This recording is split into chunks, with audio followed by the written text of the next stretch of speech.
Doctor और तो अब दर्द भी घुटने टेकेगा। मध्य प्रदेश के ग्वालियर जिले का डबरा शहर इन दिनों भक्ति और आध्यात्म के रंग में सराबोर है। अवसर है नवग्रह शक्ति पीठ प्रतिष्ठा महोत्सव का, जहां देश के प्रसिद्ध कथावाचक और बागेश्वर धाम के पीठाधीश्वर पंडित धीरेन्द्र कृष्ण शास्त्री मुख्य अतिथि के रूप में पहुंचे। अपने चिर परिचित अंदाज और ओजस्वी वाणी में उन्होंने न केवल धार्मिक अनुष्ठान को गरिमा प्रदान की, बल्कि युवाओं और युवतियों के लिए कुछ ऐसे मूल मंत्र दिए जो अब सोशल मीडिया पर चर्चा का विषय बन चुके हैं। महोत्सव के दौरान मौजूद जनसमूह को संबोधित करते हुए पंडित धीरेन्द्र कृष्ण शास्त्री ने जीवन के सबसे संवेदनशील दौर पर प्रकाश डाला। उन्होंने युवाओं को सचेत करते हुए कहा कि 18 से 25 वर्ष की आयु व्यक्ति के जीवन का सबसे निर्णायक समय होता है, क्योंकि ये वो कालखंड है जिसमें चरित्र और भविष्य की नींव रखी जाती है। उन्होंने स्पष्ट किया कि अगर इस आयु वर्ग में कोई युवक या युवती खुद को अनुशासित रख लेता है तो वो जीवन के शेष वर्षों में कभी विचलित नहीं होगा। इसके उलट अगर इसी समय कोई गलत संगति या कुविचारों की राह चुन लेता है तो बाद में उसका सुधार होना अत्यंत कठिन हो जाता है। शास्त्री ने इस बात पर भी जोर दिया कि सफलता केवल भौतिक उपलब्धियों में नहीं, बल्कि नैतिक सुदृढ़ता में निहित है। अक्सर लोग अपनी गलतियों का दोष समाज या परिस्थितियों पर मढ़ देते हैं, लेकिन बागेश्वर बाबा ने इसे पूरी तरह खारिज कर दिया। उन्होंने तर्क दिया कि व्यक्ति को कोई दूसरा नहीं बिगाड़ता, बल्कि वो अपने आचरण और विचारों से खुद ही अपनी दिशा चुनता है।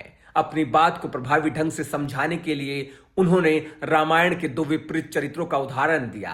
पहला मंथरा, जो राम राज्य जैसे सात्विक वातावरण में रहकर भी अपनी कुटिलता नहीं छोड़ पाई और बुराई की प्रतीक बन गई। दूसरा विभीषण, जो रावण के राज्य और राक्षसी परिवेश में रहने के बावजूद अपने धर्म और नीति से नहीं डिगे। इसके अलावा उन्होंने कहा कि परिस्थितियां चाहे जैसी भी हों, अगर आपके विचार शुद्ध हैं और संस्कार मजबूत हैं तो आप बुराई के समुद्र में रहकर भी कमल की तरह खिल सकते हैं। संबोधन का सबसे चर्चित हिस्सा वो था जिसमें उन्होंने लड़कियों को अपनी सुरक्षा और अस्मिता के प्रति जागरूक रहने की सलाह दी। उन्होंने हिंदू धर्म की शक्ति स्वरूपा देवियों का आह्वान करते हुए कहा कि लड़कियों को अपनी संस्कृति और पहचान पर गर्व करना चाहिए। उन्होंने मंच से स्पष्ट शब्दों में कहा कि तुम दुर्गा बनो, काली बनो, लेकिन तुम कभी बुर्के वाली मत बनो। उनके इस बयान को लव जिहाद और धर्मांतरण जैसी चुनौतियों के प्रति एक चेतावनी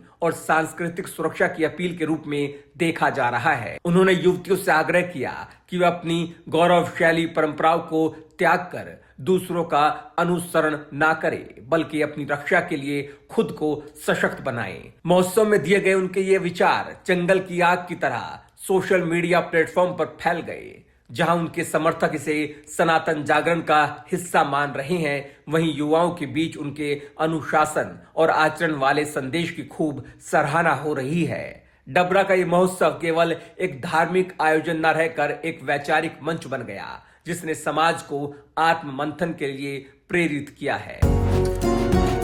डॉक्टर और तो अब दर्द भी घुटने टेकेगा।